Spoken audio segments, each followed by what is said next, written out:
So welcome to the Crow's Corner again, guys. Thank you all for coming. We're going to go over some, we don't really have an FAQ this time. There's not a new FAQ, so we're going to go over some of the feedback and questions that were given in the feedback form. And for anybody that's new to the Crow's Corner, it's announced now in the Crow's Corner channel in the information section in the Discord. So you can find that just in the top section of the Discord. And there's a link in the post, and it links to a Google form. And in that Google form, you can drop down a category for your question, a short description of your question, and then a long description of your question or suggestion. And we gather those up and we give the feedback to the devs and also try to answer your questions here in the Crow's Corner. So these are some of the ones that were submitted since Wednesday. And of course, we delayed this one because yesterday we had that roundtable. So instead of Friday, we made it for today, Saturday. So one of the things we've gotten as far as feedback is transparency settings, because if you've ever run a Thunderbolt Overload or many other builds, you know that you can't fight some of the bosses because you can't see anything on your screen.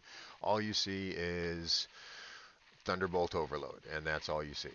So we have gotten the feedback about a transparency setting for your skills to the devs, and I'm not sure if that's something that is coming soon or whether they're working on it, but we have let them know that that's a pretty important thing to some of the boss fights, especially the later boss fights.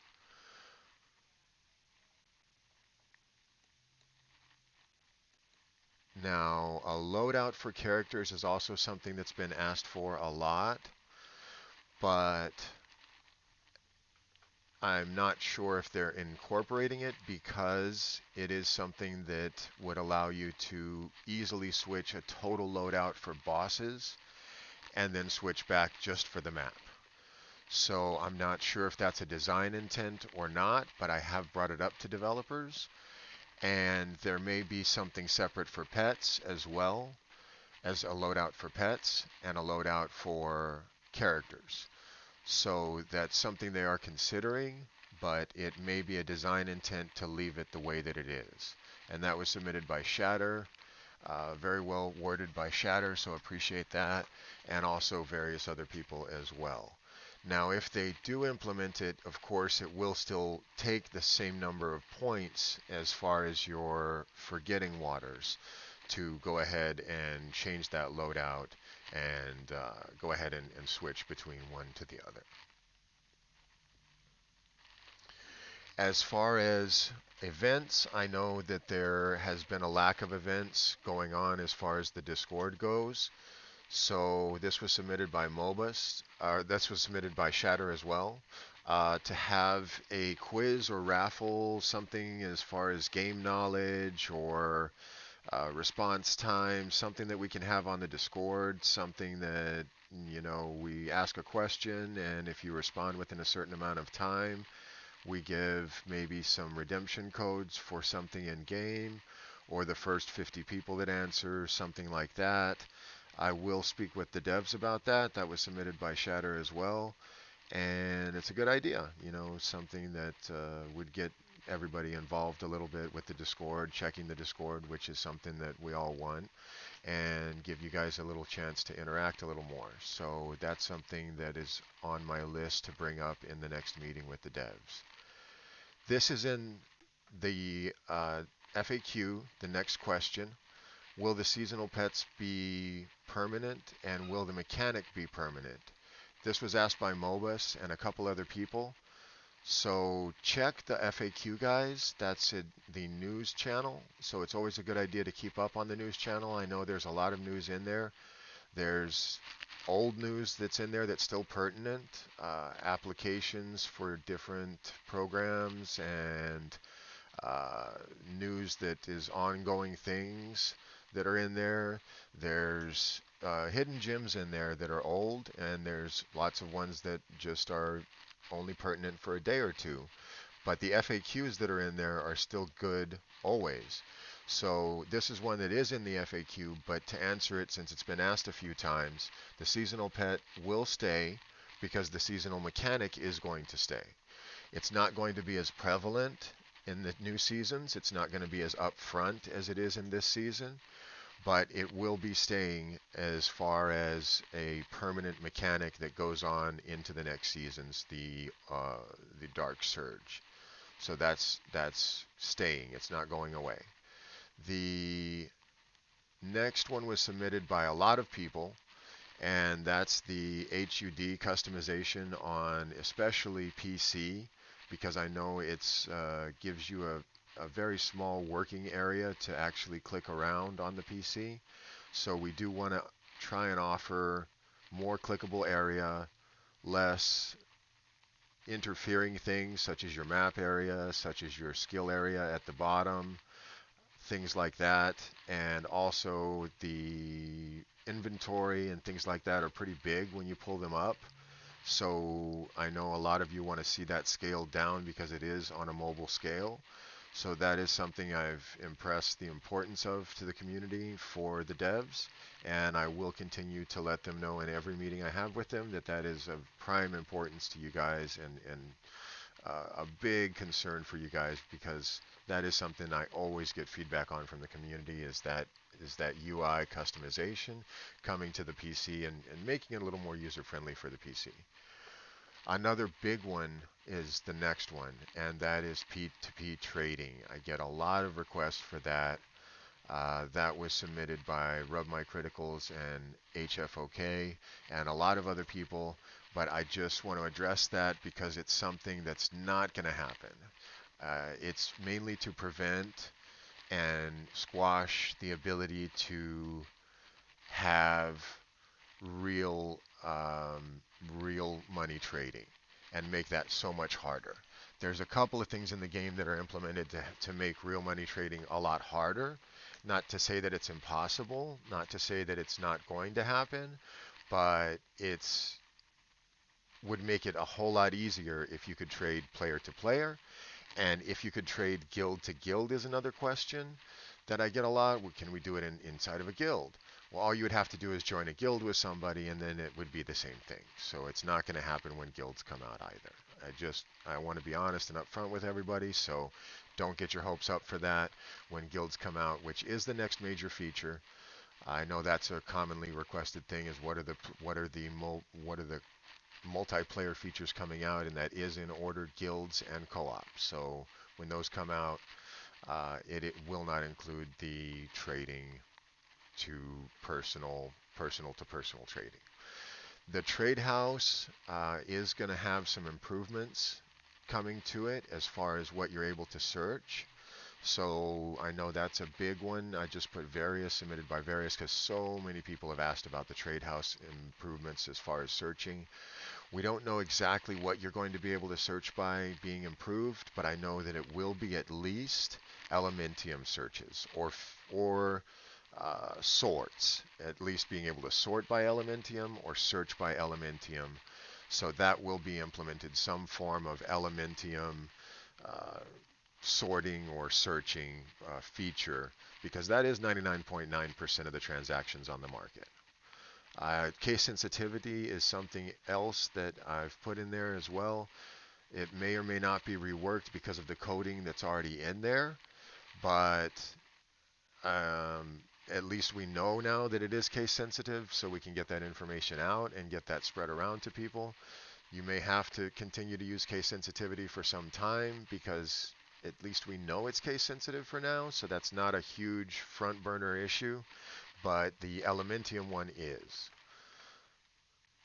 The next question comes from Firing Bullet, and that's hints for the next season.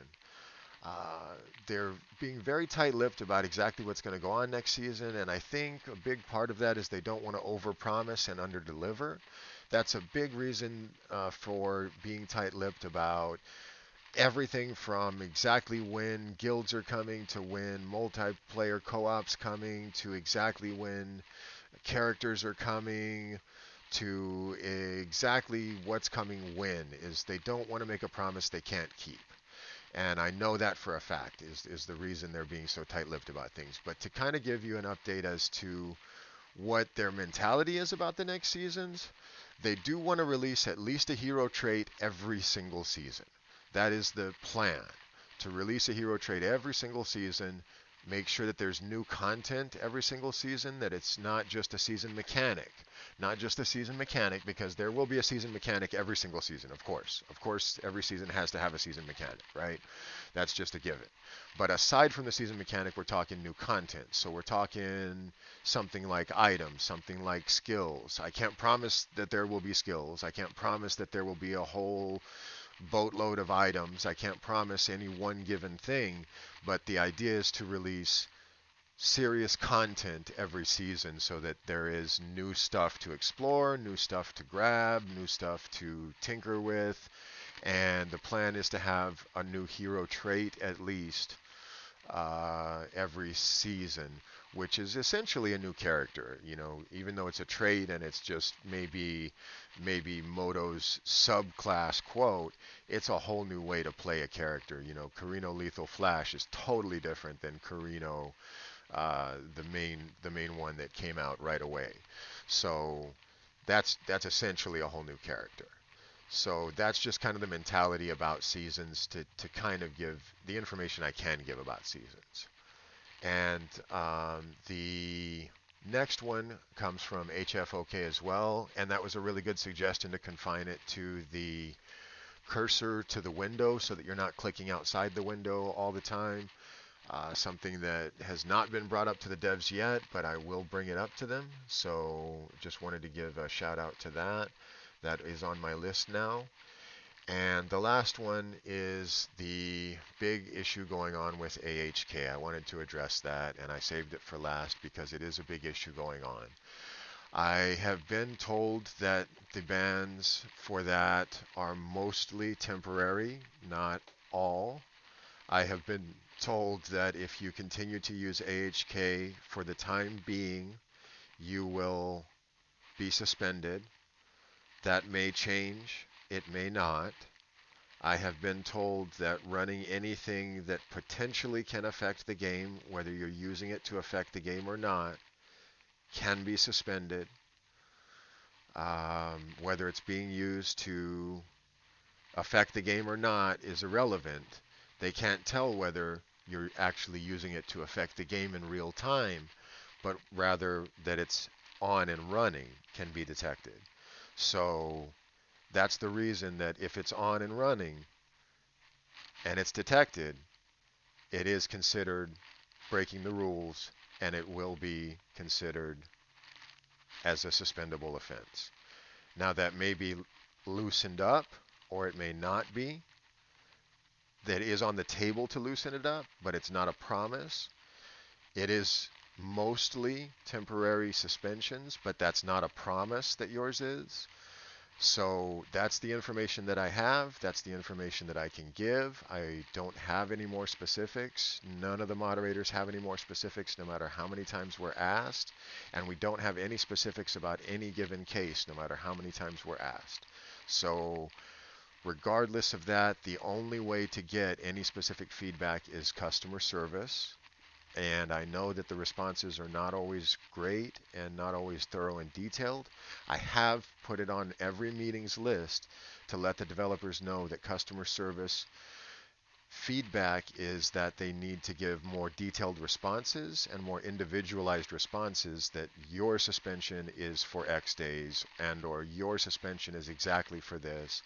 Your suspension is XYZ, your suspension is about this, and give some more personalized feedback to requests made from individual accounts. So I will make sure to emphasize that as far as the feedback goes, but that's the best I can do. So that's the AHK situation. I just wanted to address that because I know it's a big thing right now.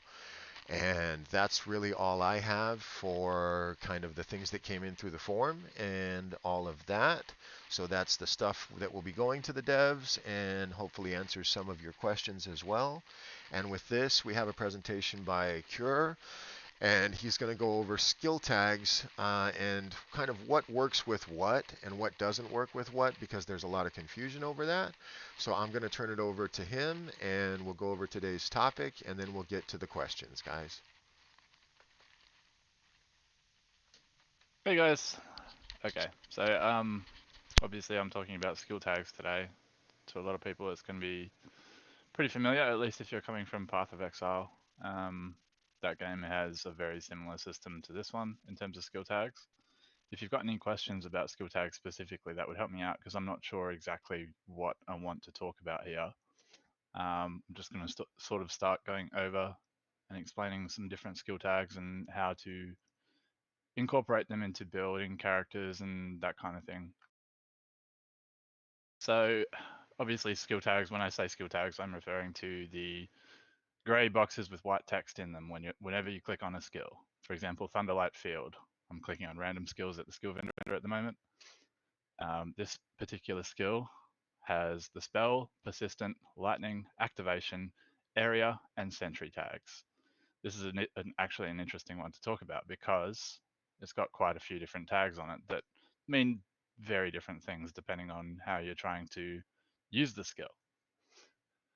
So first of all, it's a spell, which means that it gets bonuses from anything that says it will increase the level of a spell gem. So if you've got a talent or a wand or something like that that says +1 spell Sorry to interrupt. What skill skill are you level, looking at? Thunderlight Field at the moment. Okay. So yeah, that's basically how that works. If you've got something that says it applies to certain skills, then you need to look at the tags of the skills that you've got equipped or that you plan to use to determine whether or not those effects will work for you. Thunderlight Field has the persistent tag. This is an interesting one, especially in this game. So in Path of Exile, people will be familiar with the duration tag. That's basically what this is, but in Path of Exile, it's made a bit more distinct. I hope they change this personally. What actually does damage over time and what doesn't. So this particular skill, Thunderlight Field, it doesn't do damage at all. It doesn't do any kind of damage, not even damage over time. But despite that, it still has the persistent spell tag. The reason for that is because it has a duration, of course. The effects of the skill, when they have a persistent tag, if you're trying to do a dot build or if you're trying to do a hit build, and you're looking at a skill that has the persistent tag, it doesn't necessarily mean that the skill is wrong for your build. Thunderlight Field, for example, supports hit builds despite being a persistent tagged skill. It doesn't do persistent damage in any way, shape, or form. It doesn't support persistent damage builds in any way, shape, or form. But despite that, it still has the persistent tag. Obviously, it has the lightning tag as well, which means that much like the spell tag, anything that's lightning that affects lightning skills will affect it. And then on top of that, it's an activation skill. So you've got skills like the talent in Warlock, for example, that give an increased effect to activation skills. These are things like buffs, Dark Gate, not Dark Gate, sorry, Soul Eating Circle, Mana Boil, that kind of thing. Those are all activation skills. They're in a category of their own. They're like buff abilities, and you can determine which skills are activation skills by clicking on the handy in-game anyway. You can click on the handy skill tags headers on the side when you're looking at skills. There's a header for every tag that you could possibly want to search for. So if you're searching for activation skills, you click the activation skill tag, and the game will actually tell you what is and is not considered an activation skill. That means there's currently 12 activation skills in the game if you filter by them, and therefore those are the ones that can be affected by things that affect activation skills. So that includes supports that are specifically for increasing the effects of those abilities, things like Mania, stuff like that, Mania, Mass Effect, Bloodbath, all of that will apply only to activation skills.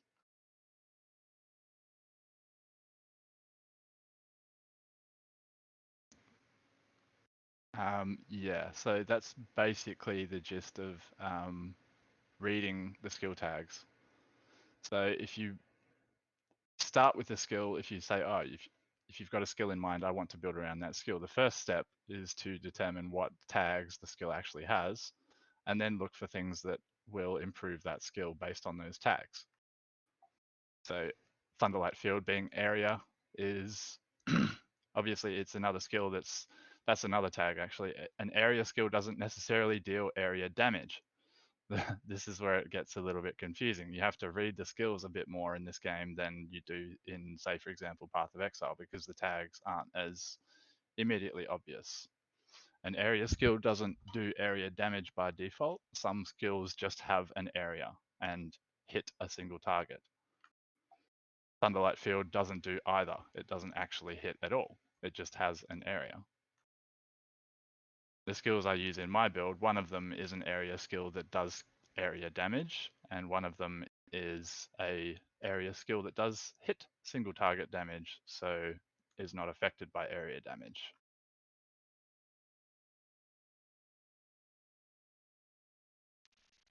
Also, can you go over all of the add-on skills that show up for your passives but don't work on your passives? The support skills for passives. hmm Because there's so many that Um, show up on passives that don't work on passives, and that was a common one that I get asked a lot is why am I seeing things like added fire damage for my imbue, and how did those affect my imbues or my auras, because well, so much this is shows up there. interesting. Yeah, well, that's mostly because there's a few different ways that you can actually support things like imbues. When it comes to passive skills, you've got auras that just have a buff that they either put on you or a debuff that they put on enemies, but then you've got things like imbues, and I think imbues are mainly what causes this confusion. So, for anyone who's not aware, imbues, sorry, are another skill tag that if you want to click on them on the tag on the right of the skill vendor or whatever in game, you can see that when you look at that, there are 5 passive imbue skills and 2 supports that specifically affect them. The thing about these imbues is they not only buff your character in some way, but they also have an additional effect that I think in all 5 cases causes a hit. So because of that, they can be supported by things that modify hit damage. Things like Mark, good choices for things like Thunder Imbue, because Thunder Imbue hits very quickly, which means that it can be supported by Mark. Mark causes targets that are hit by supported skills to be marked for a duration, which causes them to take increased crit damage. And the other benefit of that is that Mark support only has a 110% mana cost multiplier, so if you put it on an imbue skill, it won't cost that much more. And it will also benefit from the second line of text on the Mark support gem, which is supported skills deal plus 26 whatever percent more damage to marked enemies. So because some of the passive skills that you can use can actually hit and be supported by things that traditionally support things that do damage directly, that's why you'll see those supports in the left-hand side.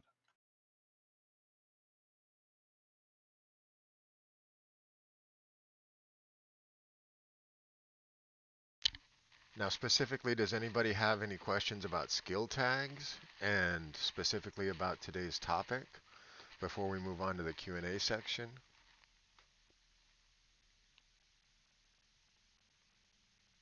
Yeah, questions would be good, guys, because I'm not sure what else to cover exactly. Anything about skill tags and like area skills that aren't area skills, or hit skills that only do How can you know hit? which is specifically damage over times? Okay, that's a good question. There is actually no easy answer to this right now. Specifically, the only way you can tell which skills do persistent damage or damage over time is by reading the entire skill. There is no real other way to determine which ones actually do have a persistent damage component than looking through the, in some cases, fairly poor translation of the skill itself to find out that it does in fact have a persistent base damage amount that it will do.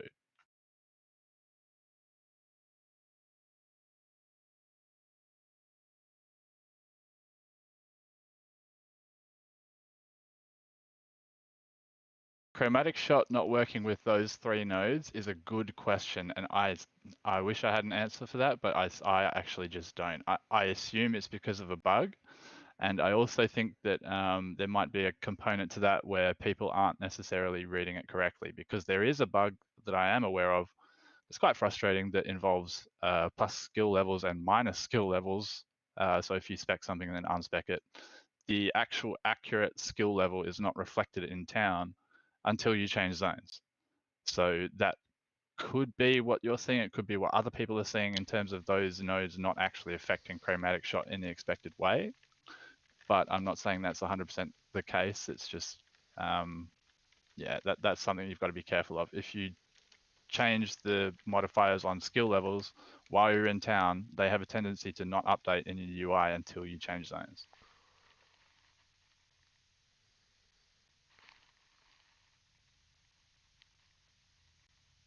I Cubitus would did. like a damage over time tag, actually. That's something that I might actually consider pushing for, because, yeah, as I said at the start of that whole spiel, Path of Exile's system is a bit more clear and a bit more distinct about what is a damage over time skill and what is a persistent or duration skill.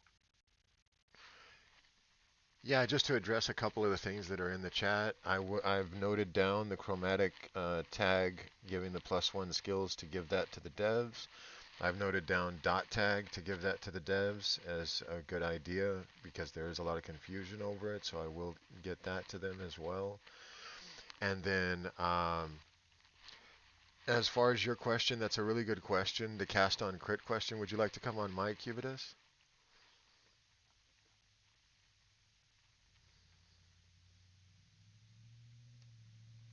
Because there is a lot of confusion over cast on crit.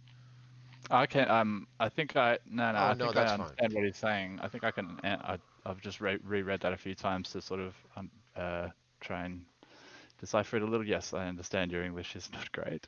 No problem. Um, that's all good. Cast on crit. Okay, so the deal that the reason that wouldn't be working for you is because Ice Imbue is a reservation skill. It does not it can't be triggered. It doesn't have a mana cost. It has a seal cost. You can't trigger anything that doesn't have a mana cost, is the easiest way to put it. If something has a seal cost, it cannot ever be triggered by any means. And that's the deal with cast on crit. Cast on crit is a base, or sorry, Ice Imbue has a base seal cost of, what is it? 25%. So it's always going to seal 25% of your mana and provide you the buff and other things that it does, but you'll never be able to trigger it.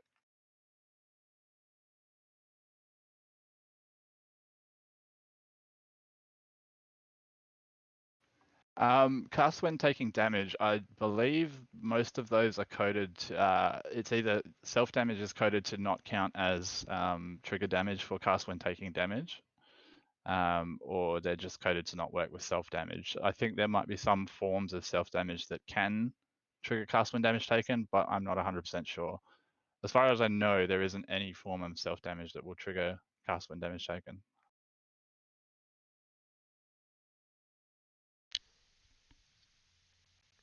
Extra, are you available for that one?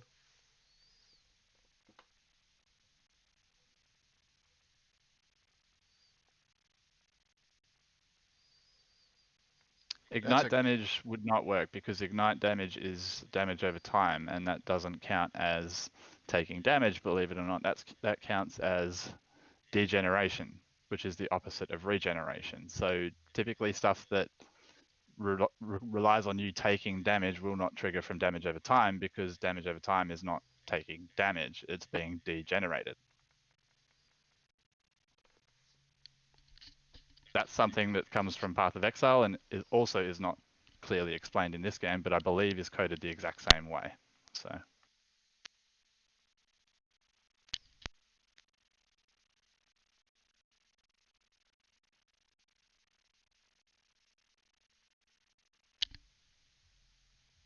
And then we have a question for that was put out here by Cheetos. The co-op loot drops on a map. Can you trade what drops on a map? We don't know yet, but I've put that suggestion to the devs that you be able to trade what drops in real time on a map, because that will not affect what they're trying to prevent with player-to-player trading. it won't allow you to trade items with real money trading. So it is something that is a mechanic in other games, and I don't see it causing an issue with what they're trying to prevent. So I have made that suggestion before and will continue to make that suggestion that if it's dropped on the same map and you haven't left that map, that you be able to say, hey, let's divvy up the loot. Let's split up our bounty and be able to do that. So that was a good question. Cubitus, the reason that they can't do that is because it's possible to, Sleepy Nomad's answering you as I speak, but yeah, the reason that you can't do that is because it's possible to set up multiple auras in the same passive skill slot.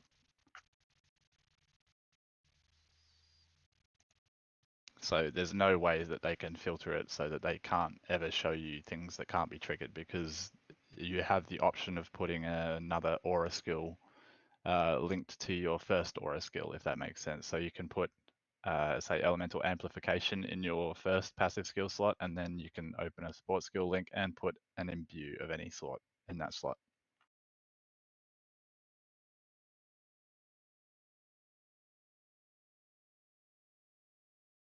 Yeah, that's actually something that a lot of people don't think of.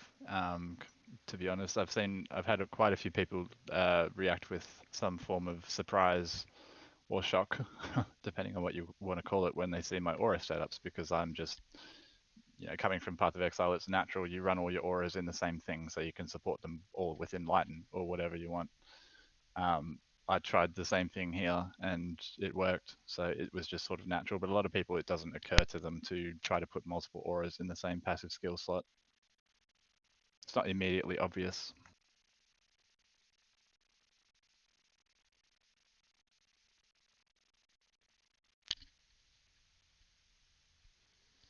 Setos has a good question about the area tag of Fireball skill. So because Fireball does do area damage, it will take and get benefit from an area damage node, yes. The confusion is things like the Thunderlight, and I'll pull that back up on the screen here, Thunderlight Field being one that doesn't actually do damage. Even though it says area up here, right? It doesn't actually do damage.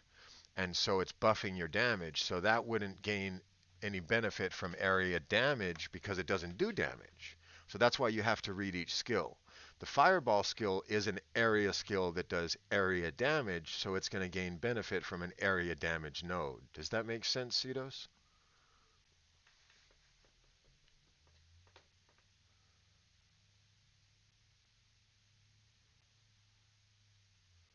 Well, that's the interesting thing about Split Firebolt and other projectile slash area skills. There are multiple. Another example would be Sparkle. It is both a projectile and an area. So because of that, yes, both projectile damage and area damage will work to scale the damage of them.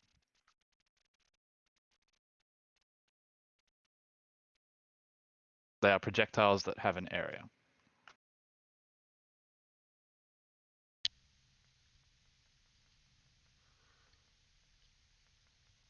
And lightning damage would do it, and just plain damage would do it. And so there's multiple sources of damage for different spells, and that's why those tags are so important. Anything that what what exactly causes affliction? Things that say they cause affliction. Yeah. Specifically things that cause affliction cause affliction. There's not really a simpler answer than that. You need to have a source of causing affliction to be able to interact with it.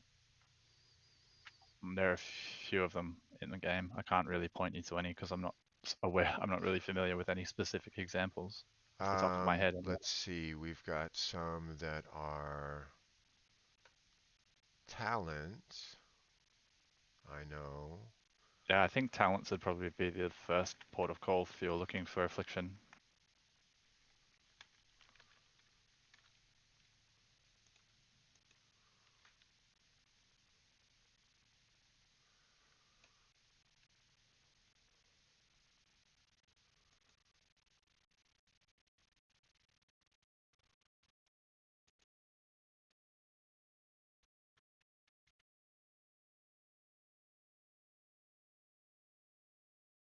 Here's some that are here.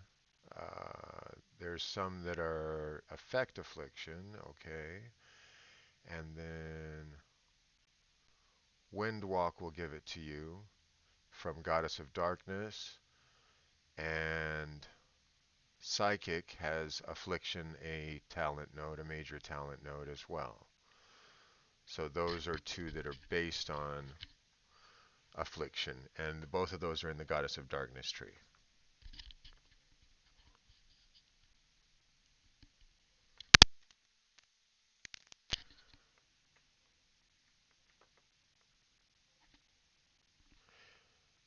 To answer Muty, they have not talked about the pay to win Rich Campbell free to play versus pay to win race yet.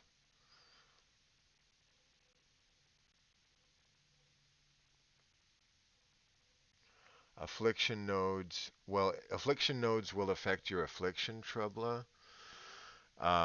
So you need to get affliction to affect your affliction. It works just like blur or barrier or fervor or other things like that. You need to be able to get the fervor or get the blur or get the affliction first. So you would need, if you look at my screen here, something like from Psychic, you would need to get the affliction talent node to get 10 affliction inflicted per second to get the affliction right here. Then, or get this node right here that gives you plus 3 affliction inflicted per second. And then you could get a node that gave you the 8% affliction effect. So you make sure that you're getting something that gives you affliction before you're affecting your affliction.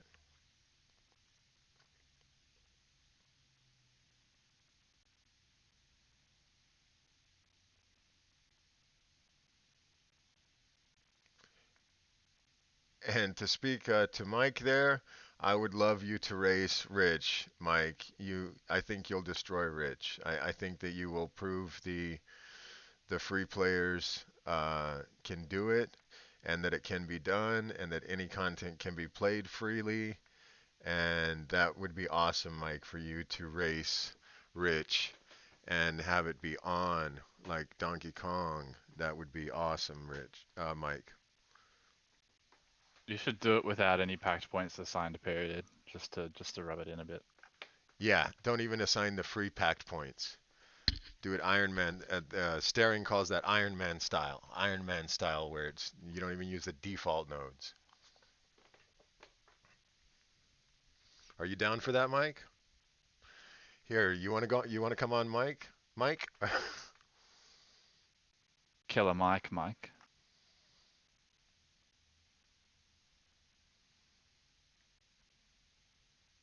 All right, Mike. No Mike for Mike. All right. Cubitus, this is TLIDB. And if you guys go to Discord, if you guys actually zip over to the Discord right now and go up to the info section in your Discord, if you follow along, go up to info, and then in your info section there is a official guide. And if you go to either early game, mechanics and systems, or late game, the very first post in any of those has 3 links in it that are really helpful. And one of them is the TLIDB, which is a database, and that is what I'm using right here. That is a database that has just tons and tons of things in it, and just tons and tons of stuff is in this database. And then there's the Torchlight helper, which the Torchlight helper has a has a build guide as well. And I will zip over to that and show you guys that real quick. So this is Torchlight helper. And this has databases as well that work a little bit differently, so you can mess around with those as well. And then this also has a beta build designer. So you can come in here to the build designer. I'm zoomed in a little bit, so let me zoom out a little bit. By the way, everyone, I'm on voice chat now. I'm back. Extra 37 is back. All right. So you can come in here and you can actually take your active skills and you can add in an active skill here. We'll put in biting cold. We'll throw in some added cold damage. We'll put in some, I'm just going to throw in whatever here. Cold piercing. Uh, well, let's actually put in a good one. Blizzard, we'll say. Added cold damage, cold piercing. We would want bombardment. We would probably want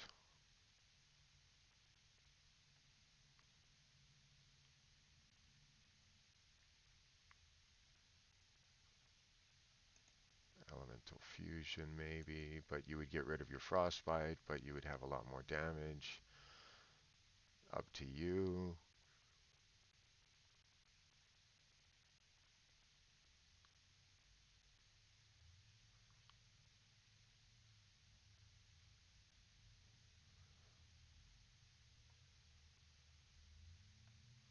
But I use this a lot, and what you can do with this is save a build.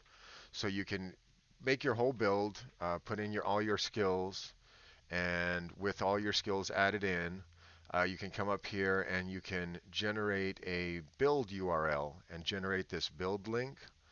And once you have that build link, you can save that build because you've gotten all of your traits. You can select your hero trait and come down here to basically select, any hero trait that you want and go from there. And then you can select your initial profession and select, goddess of, we'll do goddess of knowledge here, and then your sub profession, and you can select all of your talent points that you put in.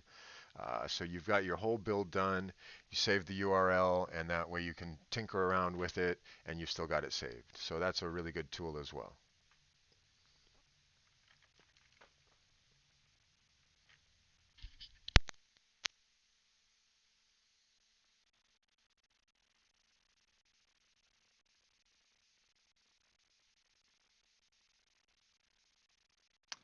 Yeah, Rockcraft Extra sort of gave you a brief explanation there, but I'll jump in as well.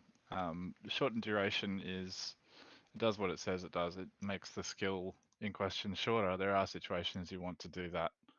Um, Not super common at the moment, but for example, there was at one time, or at various times, I should say, have been skills added to Path of Exile that benefit from having a reduced duration or lasting a small amount of time. They also, in Path of Exile, have a sizable damage multiplier on the reduced duration support that they have. That in this game doesn't exist. The damage multiplier on reduced duration in this game is strictly for persistent damage. So yes, you can use that support to reduce the duration of skills, but it won't won't increase the damage of anything but a damage over time skill. Dark Gate doesn't do persistent damage. It has nothing to do with damage over time, so therefore shortened duration doesn't increase the damage for it at all. It'll just make it last less time. And that's a real common thing that is a question about activation skills. When you get the activation skills that are on there, you can add on the activation skills that add on damage to it. So things like a curse might add, you might be able to add something that increases damage to a curse, but a curse doesn't actually do damage. So if you're able to add something as a support skill to a skill and it says increases damage, but that skill doesn't actually do damage, you're not doing anything by adding that support skill. Keep that in mind. That just because you can add something to a skill doesn't mean that it's going to affect that skill.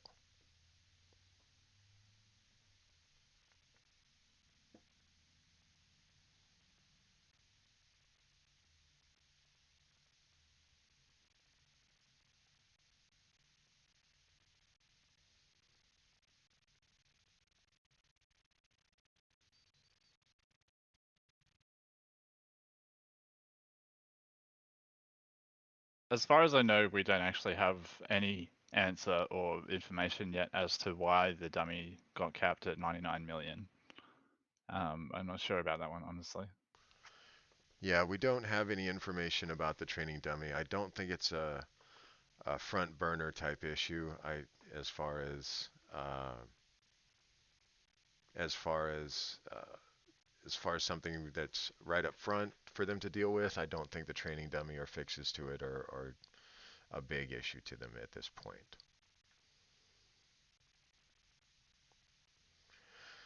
Lethal Flash will be coming out with emblems on next season. So anytime that there's a hero trait, you will be able to get them in various different ways, and those ways may change from season to season. They have announced that Lethal Flash Carino will be available with emblems next season. And also, they did confirm yesterday on the stream that every single hero trait is in some way going to be free eventually. And yes, Rockruff, a curse with a shortened duration does not do minion damage, so it can't do more minion damage because a curse is not doing damage at all. A curse is changing the effect of something. A curse is, To increase the effect of a curse, the only method of doing so is by getting a stat called Curse Effect. There is no other Or way to the increase curse, abysmal hatred support.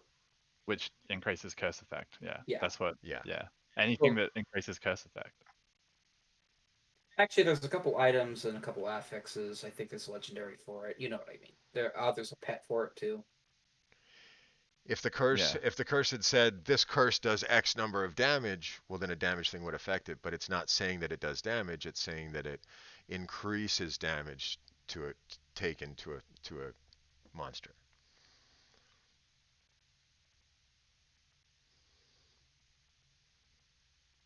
That's exactly what we're trying to clear up because you can add that to it, but it doesn't mean that it affects it. We don't know the answer to that, Dashux.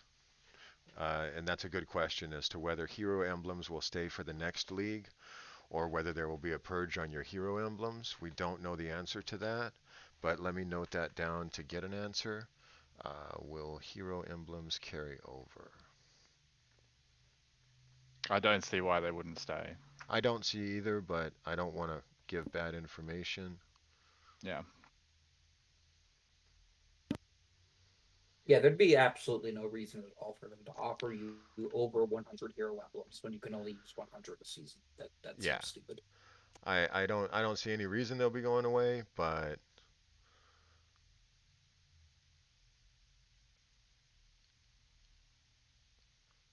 it is definitely a good question.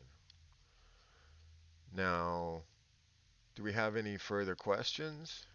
Yeah, exactly, Howie. That's the logic we're taking in it as well.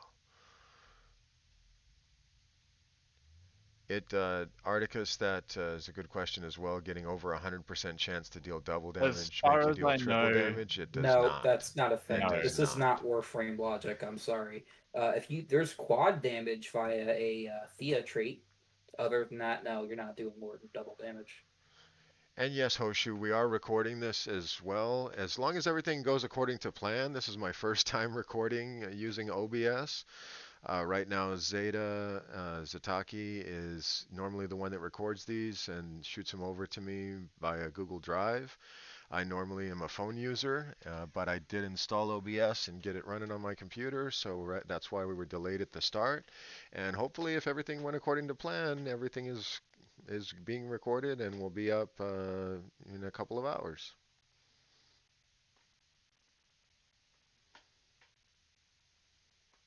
So this is something that I haven't tested, Articus, in Torchlight, but in Path of Exile it simply stacked the explode damage. I believe they should have used pretty much the exact same coding for that. So it What just you increases the can amount. do to test it, Articus, is you can go into like a low level map, like literally in Act One or something, because the enemy density is super small, and you can just compare. Like you can just kill one thing at a time. Just have a single target skill, kill one thing at a time, and notice the damage and notice if multiple explosions happen or not. That's a really good way to test things like that. Hey, thanks for the shout out, Jakey. I appreciate that, and I'm sure the rest of the moderators appreciate that. We want to make sure that you guys are heard and make sure that you guys feedback gets to the devs, and I know that they care about you guys' feedback as well because when we have meetings with them, they actually say, "Oh yeah, we're aware of that. We're working on that." And then when they get to something they're not aware of, they'll ask questions to us. They'll say, "Oh, hold on. Can you give me some more notes on that?" Oh, ask the players for more notes on that, or other things. So it's a back and forth conversation. They do care about you guys' feedback. So, Cheetos. Yeah, that means your pack spirit is giving you 10 affliction a second. That's coming from your pack spirit. That's just a summary of what your pack spirits are giving you. So yes, you have 10 affliction a second via pack spirits, and perhaps more from your other stuff. That's just a pack spirit screen.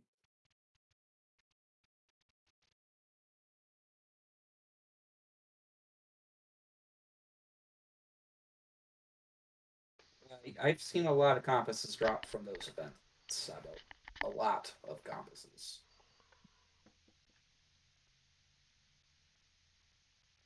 Yeah, for you, I don't know what's your name, Khu Bitus, whatever. Yeah, I my understanding is that that's just going to be -7% curse effect if you combine those two. Yeah, so it just it's the math. It subtracts and adds whatever you've got in terms of curse effect. hmm Lucky Lucky. is not magic find. There's no magic find in this game other than the small bonuses that pets have. Lucky is basically you roll for damage twice. You take the higher number every time. and unlucky is you roll twice and you take the worst of two rolls. Like advantage Yes, in show, Dungeons you and can Dragons. easily overload the math engine. I don't know the exact limit, but yeah, you could break the math engine, and you don't want to do that because if you break the math engine, you stop dealing damage.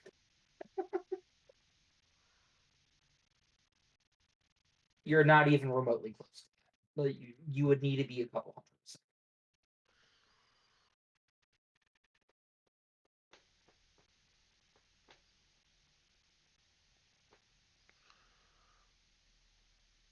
No, more damage, extra or additional, from my understanding and from my testing in Unless That's Changed, did work at one point in CBT2. I don't see that having had changed at any point, Articus. So if it's a bonus to cold or fire, it should be a bonus to the other one. What did change is the fact that elemental does not affect it any longer. I highly doubt they'll have Magic Find Meowing because closed beta test 2 had Magic Find in a lot of sources, but they took it out for a reason. Magic Find is kind of stupid.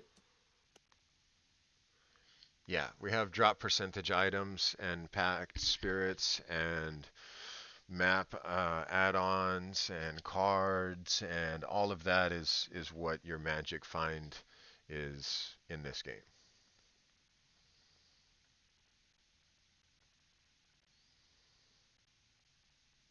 And Trump, I believe that regarding the memory leak stuff, or at least for spamming skills on cooldown, I believe in the last dev meeting they acknowledged it. I forgot whether or not they said that was going to be fixed. Sheilas, do you remember? Yes, that is something that they are working on, and they are aware of a lot of the bugs that you guys report and are working on them. It's just a matter of time. Yeah, Dash Shocks. There's going to be search by price. So that is something they confirmed. That is something that they're working on right now.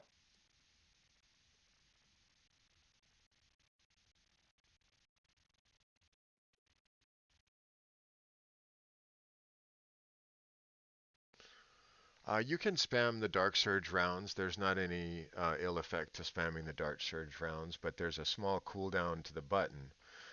It won't let you just hit the button. It actually will pause for a second or two before you can hit the next button. Yeah, and that causes memory leak if you spam it. Yeah, the same thing happens if you try to spam your some cooldown skill really fast while it's still on cooldown. You will just grind to a halt Yeah. like half an FPS.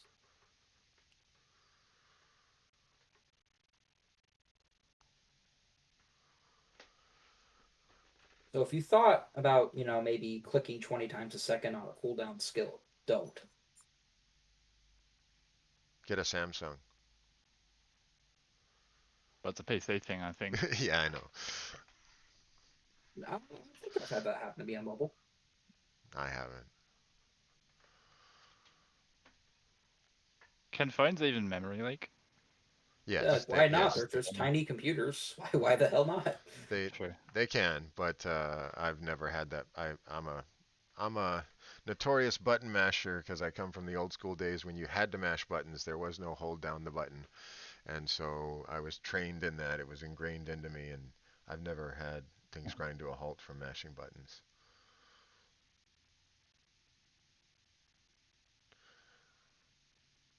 OG Cheetos, I'm OG original gamer as well, so I'm with you.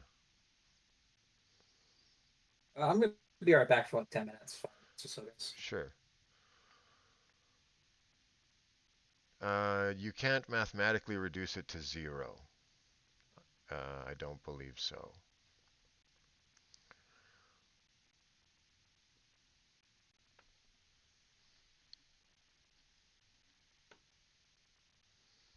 You can technically make the cooldown of frigid transmission 0 by freezing things.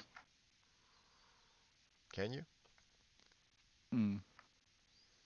Well, it's just constantly resetting the cooldown, but still. Yeah, you can reset a cooldown. You can do that with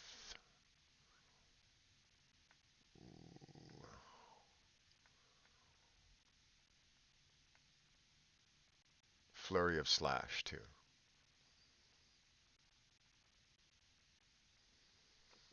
I'll pull that up. Cubitus. This is another thing that's sort of. Um, this game expects you to have a lot of pre-existing knowledge from Path of Exile, put it that way. That's another example of that. You can only ever apply one curse at a time to an enemy, unless you take specific passive talents, gear, what have you, that allow you to apply to.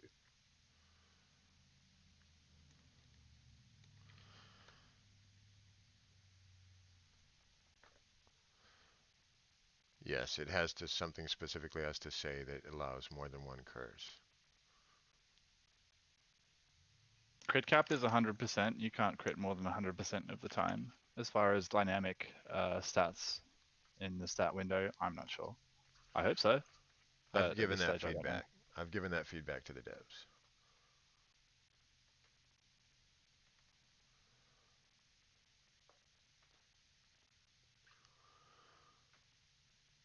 All right, so we're getting a little slow on the questions. I'm going to go ahead and end the recording, guys. I appreciate you guys coming. Definitely thank you for the questions.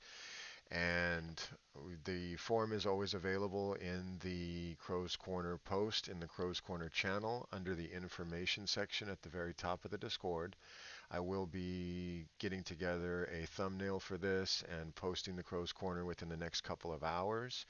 And you guys are welcome to stick around. I'll be sticking around for a little while and answering some more questions. And again, thank you guys for coming. We'll be back again on Wednesday. So see you then.